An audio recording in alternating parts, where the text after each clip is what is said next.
Mystique, c'est un coaster qui est très spécifique. On a pour commencer un lift vertical de 31 mètres de haut, suivi d'après une descente également verticale avec un parcours avec plein des vrilles, des boucles, enfin toutes sortes de sensations différentes et qui finit par une flèche pour permettre d'avoir un retour en arrière.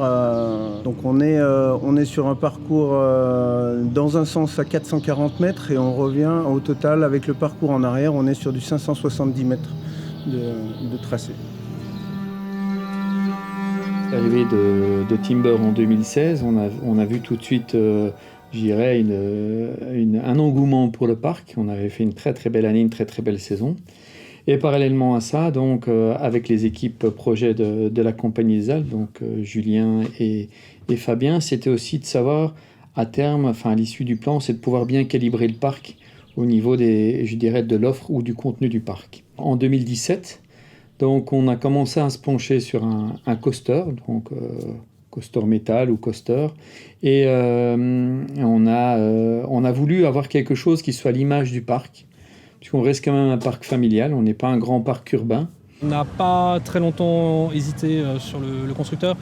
Dans le projet initial, dans le master plan initial, on était parti sur un Eurofighter et le temps faisant, les idées venant, etc., on a évolué vers l'Infinity parce que le circuit qu'on a conçu, qui est celui qu'on a réalisé, ne fonctionnait pas avec un Eurofighter et on se disait que prendre un modèle qui a maintenant quasiment 15 ans, voilà, c'était plus très up-to-date. On voulait quelque chose de plus moderne, plus confortable. C'est le plus gros investissement du parc. Tant qu'à y aller, autant mettre ce qui se fait de mieux en la matière.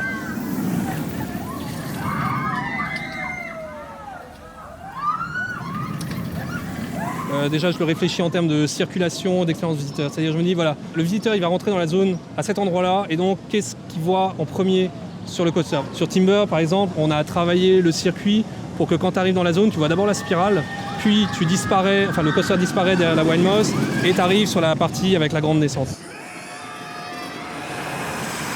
Donc là, on l'a réfléchi un peu pareil. Je voulais un élément qui se voit depuis l'entrée du parc, donc qui est maintenant le dive loop. Je voulais quand tu rentres dans la zone, tu vois tout de suite la gare, que tu saches, parce que tu viens faire le coaster, donc je voulais que le visiteur il sache tout de suite l'entrée, avec le lift, avec la grande descente en face. Et donc, généralement, je dis, le constructeur, quand je lui demande de faire un premier tracé, je dis, voilà, la gare, elle est à peu près à cet endroit-là. Je veux que tel élément, voilà, je veux un élément emblématique dans cette zone, un élément emblématique dans cette zone. Si vous regardez comment il est fichu, en fait, c'est un peu un W d'ailleurs, c'est même pas fait exprès, mais c'est un peu un W. On a 3 éléments hauts, on a le top hat, la bosse, enfin le lift, pardon, et le dive loop. Donc à chaque fois, 3 éléments qui sont aux 3 angles un peu du circuit. Donc ça a été un peu fait exprès, accessoirement. Aujourd'hui, on cherche des attractions, je dirais, dans ce qu'on appelle majeures, qui puissent au moins tourner capacité théorique, capacité théorique à 600 personnes/heure. Alors, on est à 2 trains au total, mais à chaque fois, il n'y en a qu'un seul sur le parcours, du fait qu'il y a une partie en marche arrière et puis un aiguillage. Donc voilà, il y a un train en permanence sur le parcours. Ce qui était aussi important pour nous, c'est le coût. Alors, je ne parle pas simplement du coût d'acquisition, c'est le coût du marché, mais c'est surtout demain le coût d'entretien. Vous avez des coasters suspendus, etc., mais certes qui attirent aussi beaucoup de visiteurs, mais à côté de ça, il y a un coût de maintenance important. Et au fil des années, si vous n'assumez pas ces coûts, à un moment donné, cette attraction perd de son charme, perd de son intérêt, voire même est fermée au public. Il y a énormément de capteurs, énormément de contrôles. Il y a beaucoup d'appareils très spécifiques et de ce fait, la maintenance elle est au quotidien très, très pointue et très complexe également. Là, je sais que les techniciens passent en moyenne par jour pas loin de 1 heure à 2 techniciens.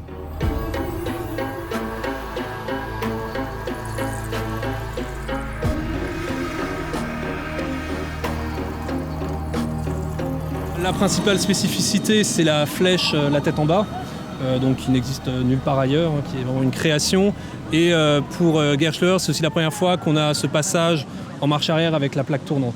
Généralement, vous savez, chez Gerstlauer, c'est des rails qui pivotent. Là, bon, c'était pas possible. Enfin, voilà, c'est un plateau tournant. Voilà, ça nécessite quand même plus d'attention. C'est vraiment le point, on va dire, le point sensible et le point névralgique de cette attraction qui permet un aiguillage. Donc, aussi bien, une fois que le train il revient, il se positionne ici derrière moi et la table pivote de façon à orienter le train au niveau de la gare. Donc en fait, qui a été un peu un dérivé du premier layout que nous avait fait Gerschauer, qui était un layout classique, un circuit fermé. Et donc ça a été l'idée pour gagner en durée d'expérience de créer cette fin aller-retour. On retrouve 4 parties en fait sur cet aiguillage.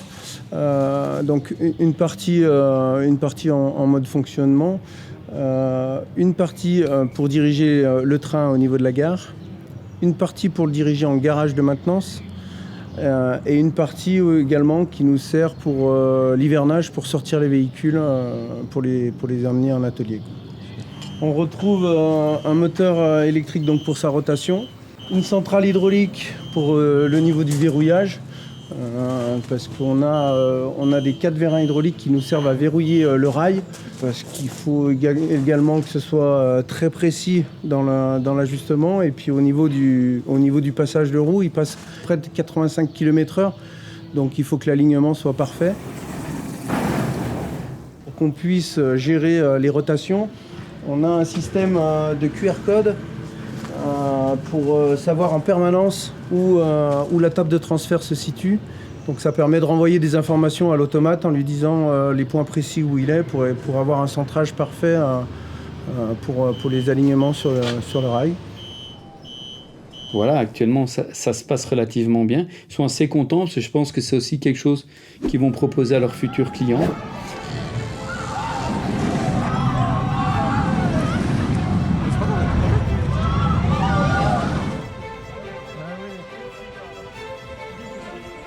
Julien Simon a œuvré beaucoup là-dessus, enfin, je crois que vous devez le connaître aussi, il sillonne partout, je dirais ce sont nos yeux, et donc quand on parle de quelque chose, il dit j'ai vu ça là, j'ai fait ça là, j'ai une photo là, j'ai un film là, il nous balance tout, et puis je dirais que pour nous c'est un bon lien aussi avec les constructeurs en disant c'est possible, vous voyez, et vu les relations, voilà, ça émerge et puis ça se réalise et puis on en profite, quoi.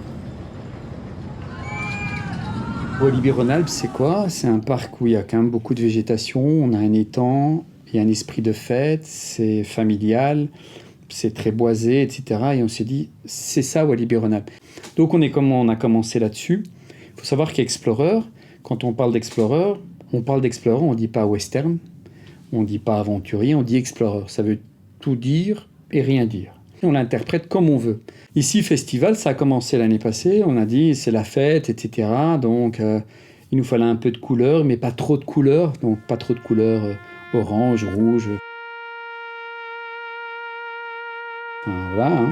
Donc, on est revenu sur des couleurs dites un peu plus classiques.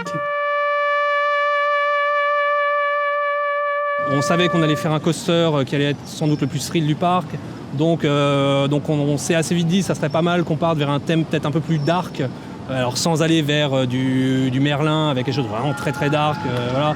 Mais pour une attraction à sensation, on s'est dit qu'on pouvait se permettre quelque chose un peu moins joyeux que d'habitude. Et donc comme on était dans cette thématique Nouvelle-Orléans, Caraïbes, le vaudou est venu, on va dire, assez naturellement. Et voilà, on trouvait que ça collait bien, que ça permettait de faire des choses assez rigolotes. Le cimetière, voilà, d'avoir un peu d'humour noir, d'être un peu décalé.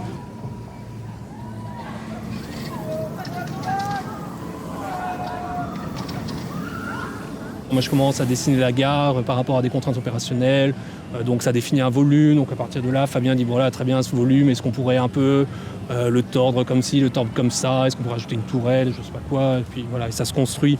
En fait, c'est une série d'échanges de voilà, moi j'ai besoin de ça, ok, moi je voudrais faire ça, ok, j'adapte mon projet opérationnel, ok, je reprends mon projet déco, etc. Et puis jusqu'à arriver au projet final. C'est vrai que Vaudou, ça a assez tranché comme idée, et on trouvait que l'attraction donc, qui avait été sélectionnée pouvait matcher avec ça.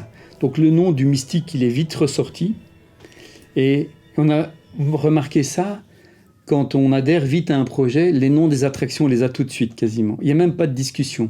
Que ce soit Timber, que ce soit Mystique, je pense qu'en 1 semaine et demie, c'était déjà... Voilà.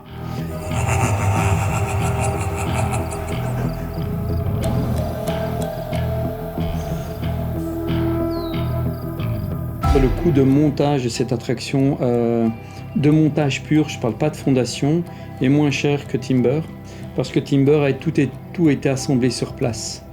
Donc il y avait, grosso modo, Timber, il y avait quand même 3 superviseurs de Gravity, plus les équipes, ils étaient 11. Ici, tout avait déjà été, je dirais, prémonté, en tout cas testé en usine chez Gerstlauer. Donc dès que c'est arrivé chez nous, c'était juste que de l'assemblage. Hein. Sinon l'enveloppe globale quand même du projet, on est sur une enveloppe aux alentours de 6,8 millions. Gerstlauer nous avait dit l'attraction, vous pouvez la réceptionner si tout va bien pour le 15 avril. Donc, et nous on a dit on accepte le 15 avril. On fait les tests pendant 1 mois, donc ça pourrait être mi-mai, mais nous on maintient mi-juin, ouverture du Mystique. On a eu un souci d'assemblage et on a constaté qu'il y avait un poteau qui n'était pas comme il faut. Donc, et du coup, ça a dû quitter Walibi Rhône-Alpes pour retourner chez Gerstlauer, retravailler, revenir. Donc ça nous a pris 2 semaines.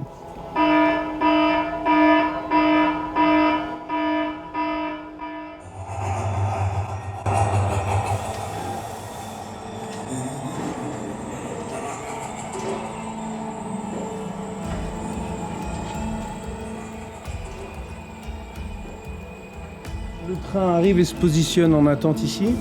On a un système d'accrocheurs sur la chaîne. On a 2 accrocheurs en tout sur la chaîne, diamétralement opposés. Le train se positionne. L'accrocheur vient chercher le chain dog sur le wagon pour ensuite le pousser jusqu'au sommet du lift. On a également tout au long du lift des freins magnétiques qui nous servent en cas de problème pour un retour. Le train est freiné pour redescendre et se repositionner au niveau de la partie d'attente du lift.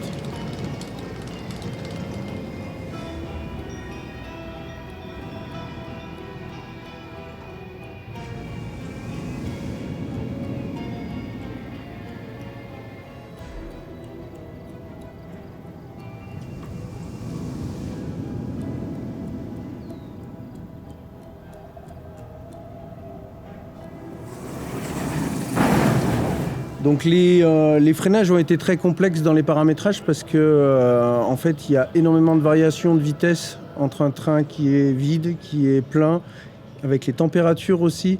Donc on voulait absolument trouver un réglage qui couvre un peu toutes ces plages. Et c'est là où ça a été toute la complexité. Quand le train il passe pour la première fois, l'automate calcule la vitesse du train en fonction de sa charge, en fonction de plein de choses. En fonction de ce calcul, il peut mettre en service plusieurs freins. Les freins ils se lèvent ou ils se baissent en fonction de la vitesse et de la charge qu'il y a dans le train. Ce qui permet d'avoir un freinage en 2 fois, une fois en marche arrière, une fois en marche avant. Très fluide, il se positionne directement pour pivoter quasiment instantanément.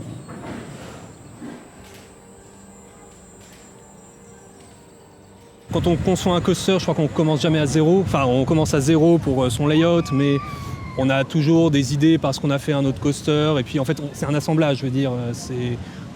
Parfois, on crée un nouvel élément, mais je veux dire, je connais pas beaucoup de coasters où tous les éléments sont nouveaux. Il y en a peut-être 1, 2, mais le reste, c'est des choses qui ont déjà été vues, qui sont peut-être améliorées. Ici, il y a eu plusieurs inspirations, en fait, partie du premier layout qu'avait fait Gerstlauer pour l'Infinity, qui était donc un circuit fermé classique. Il y a eu d'une part donc l'idée de la partie shuttle, elle est venue via le switchback de Gravity Group au Texas. Et la flèche inversée, c'est en allant à Six Flags Discovery Kingdom, où ils ont cet Impulse Coaster avec une vrille à 45 degrés, où je me suis dit ça pourrait être marrant de finir la tête en bas, retenu uniquement par la lap bar. Et c'est toujours, quand on conçoit un coaster, j'essaie toujours d'avoir un coaster qui se tient sur toute la longueur du circuit. C'est-à-dire qu'au départ, c'est facile, on a la vitesse, on a les gros éléments, mais il faut que le coaster il soit quand même aussi sympa sur la fin, quoi. Alors Mystique par rapport au reste du master plan, je veux dire c'est la cerise sur le gâteau. Après, Aujourd'hui, on a refait toute la zone Explore Aventure. Ce qui nous reste à faire, c'est la fin de Festival City. Pour nous, c'est un plan à 3 ans. On a commencé l'année passée, cette année la zone Vaudou. L'année prochaine, on fait ce qu'on va appeler le village historique. Donc tout ça saute, donc tout est refait. On repositionne le carrousel, on recrée 3 nouveaux restaurants, on refait toute la voirie, etc. Et comme pour chaque fois, quand on fait nos travaux d'investissement, on part du principe qu'on peut ouvrir en nocturne et on part du principe hors attraction aquatique qu'on pourra même exploiter l'hiver.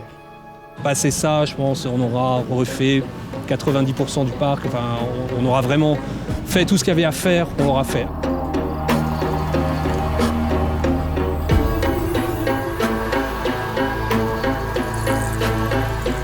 Personnellement, à la maison, j'ai un fils qui a 11 ans, qui évidemment adore les coasters. Ce que je crains, c'est que plus tard, il me demande de faire plein de coasters, mais que Personnellement, j'ai pu le faire avec lui. Et c'est ça que je retiens aussi, c'est ce partage d'émotions. Je parlais tout à l'heure d'émotions en famille, donc parents, enfants. Et voilà, ça c'est ce que je retiens aussi beaucoup du Mystique.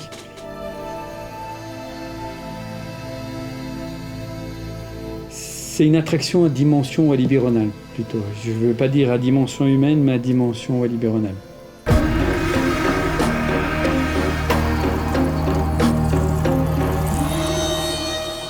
Si j'ai un conseil à donner à des passionnés qui veulent rentrer dans le milieu, c'est la passion, c'est important, mais il faut savoir la mettre de côté et il ne faut pas être obnubilé par ça. Et il faut avoir du recul. C'est vraiment le conseil numéro 1, c'est ne foncez pas tête baissée, prenez le temps, ça viendra.